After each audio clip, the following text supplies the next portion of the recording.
Good morning everyone. Chapter number first part number 2 आपका chapter है nature and significance of management. आज हम उसके बारे में क्या करेंगे, स्टडी करेंगे बेटा।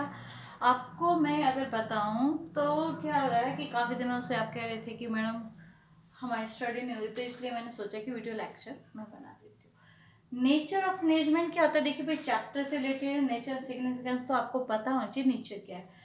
बेसिकली आपके तीन नेचर होते हैं, management as a science, management and art and management as a profession. तो मैनेजमेंट एज साइंस सबसे पहले हम स्टडी करेंगे। मैनेजमेंट एंड साइंस क्या होता है? Management as science is a systematic body of a knowledge. Systematic body of knowledge है जिसको हम क्या करते हैं, through observation and experimentation and general truth. तो अब हम क्या कर रहे हैं, जैसे कि अगर मैंने अभी आपको मैनेजमेंट की क्या बताई है, मीनिंग के बारे में बताया है कि सिस्टमेटिक बॉडी ऑफ नॉलेज होता है through observation experimentation and universal universal validity लगा लीजिए या फिर जनरल ट्रूथ से। First one is your systematic body of knowledge. जैसे कि मैंने मीनिंग में बताया था, systematic body of knowledge. Systematic body of knowledge यानी साइंस के अंदर क्या होता है, मैनेजमेंट सब कुछ सिस्टम से चलता है प्रॉपर वे से। जैसे कि मैंने आपको एक एग्जांपल देती हूँ बेटा, न्यूटन लॉ की। न्यूटन लॉ के अंदर क्या हुआ था, आपने देखा था कि ग्रेविटेशन के बारे में कि है ना, कोई भी चीज़ है, हम बॉल को भी अगर ऊपर फेंकते तो वो नीचे आती है। वो नीचे क्यों आते हैं, क्वेश्चन हमारे माइंड में कई बार उठता होगा कि वो ऊपर के ऊपर क्यों नहीं रहती है। तो हर एक के पीछे क्या होता है, cause and effect relationship science के अंदर, कि किस कारण से क्या हुआ और उसके क्या इफेक्ट पड़े। ठीक है, तो ये सारी चीज होती है सिस्टमेटिक बॉडी ऑफ नॉलेज के अंदर। Principle based on observation and experimentation हमारे क्या होते हैं, बेसिकली क्या होते हैं कि साइंस के अंदर पहले चीज़ों को ऑब्जर्व किया जाता है। ऑब्जर्व करने के बाद धीरे धीरे फिर उन्हें एक्सपेरिमेंट किया जाता है। पहले ऑब्जर्व करेंगे 2-3 दिन तक। जैसे कि मैंने अभी आपको एग्जांपल दिया था बॉल्स के रिगार्डिंग कि हमने ऊपर बॉल फेंकी तो वो नीचे क्यों है, तो उसको पहले हमने ऑब्जर्व किया, फिर धीरे धीरे एक्सपेरिमेंट करके देखे, तब हमें पता लगा कि वो ग्रेविटेशन लॉ है जिसके कारण कोई भी चीज़ हम ऊपर फेंकते हैं या फिर नीचे। या फिर मैं आपको सेकंड एग्जांपल देती हूँ, बल्ब का इन्वेंशन कैसे हुआ। तो 100 टाइम फेलियर होने के बाद वो क्या हुआ, उसने सक्सेस अचीव की। तो ऐसे क्या ऑब्जर्व करने के बाद ही क्या होता है, एक्सपेरिमेंट होता है। लेकिन मैनेजमेंट के अंदर क्या होते हैं, ह्यूमन बींग होते हैं। तो ह्यूमन बींग को हम ऑब्जर्व तो कर सकते हैं कि कैसे कैसे वो काम कर रहे हैं या नहीं कर रहे हैं, लेकिन उस पर हम क्या नहीं कर सकते हैं, एक्सपेरिमेंट नहीं कर सकते हैं। ठीक है, क्योंकि अब इसलिए जो मैनेजमेंट है वो क्या है, प्रॉपर साइंस नहीं है, वो इनएग्जैक्ट साइंस है। यूनिवर्सल वैलिडिटी, यूनिवर्सल वैलिडिटी मतलब जनरल ट्रूथ से रिलेटेड होती है, यूनिवर्स एप्लीकेबल है। जैसे कि मैं आपको एग्जांपल देके बताती हूँ।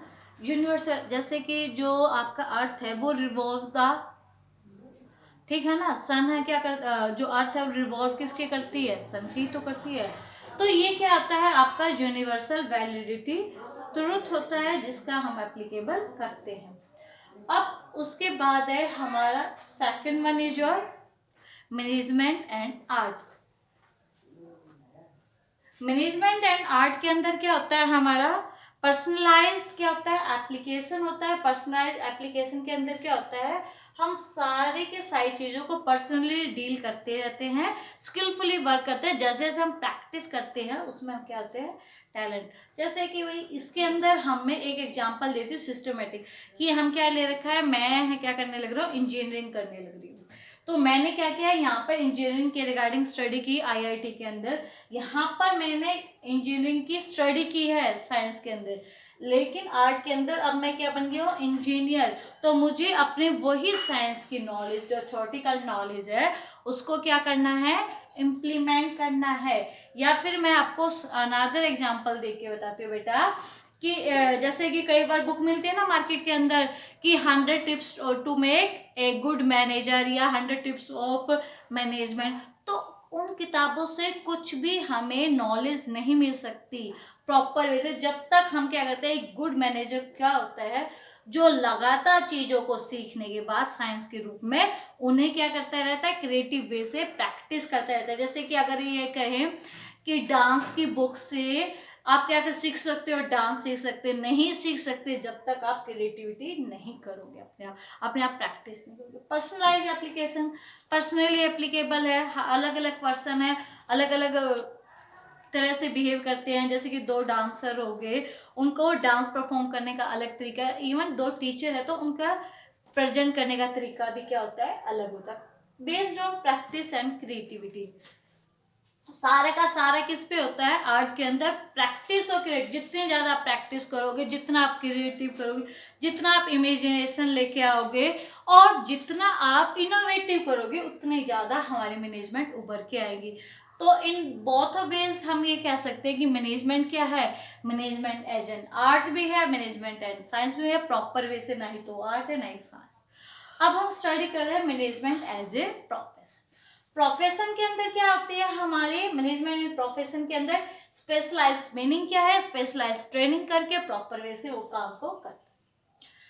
Well defined body of knowledge, यानी उसके अंदर सबसे पहले वेल डिफाइन होती है कि इसके अंदर आपको क्या करना है, यानी मेडिकल लेनी है या फिर लॉ लेना है या फिर आपको इवन मैनेजर करना है, मैनेजमेंट से रिलेटेड कोर्स करना है, तो उसके रिगार्डिंग वेल डिफाइंड नॉलेज होती है कि आपको इसके अंदर से डॉक्टर बनना है तो एम्स के अंदर एडमिशन लेना होगा, उससे रिलेटेड इंस्टीट्यूशन है या फिर उससे रिलेटेड बुक्स और जर्नल को आपको क्या करनी पड़ेगी, स्टडी करनी पड़ेगी।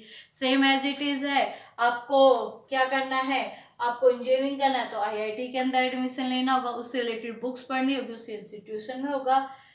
तो ऐसे ही आपको अगर मैनेजमेंट से रिलेटेड कोर्स करना है तो आपको आईआईएम्स के अंदर एडमिशन लेना, उससे रिलेटेड बुक्स और स्टडी। रिस्ट्रिक्टेड एंट्री, बेटा अगर रिस्ट्रिक्टिंग एंट्री का मतलब है, अगर सपोज कीजिए आप चार्टेड अकाउंटेंट बनना चाहते हो, सीए बनना चाहते हो, तो सबसे पहले आपको क्या करना पड़ेगा, उससे रिलेटेड एग्जाम है उसको कंडक्ट करना पड़ेगा, और अगर वो टेस्ट आपका क्लियर होगा तभी आपको एंट्री मिलेगी। ऐसे कोई भी एंट्री नहीं ले सकता विदाउट एग्जाम।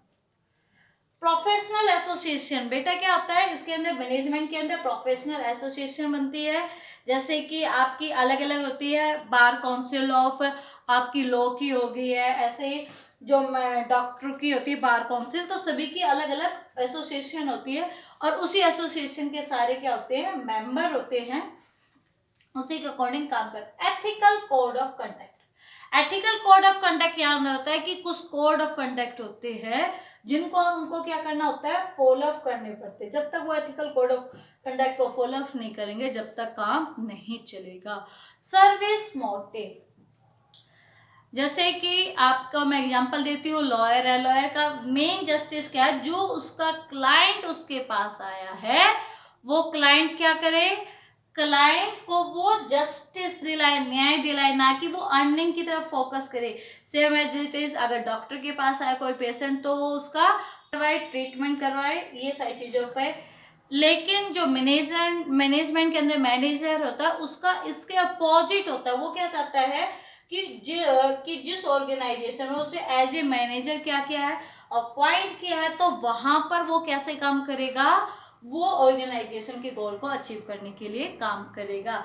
ये थे आपकी नेचर ऑफ मैनेजमेंट। आपका next topic is your level of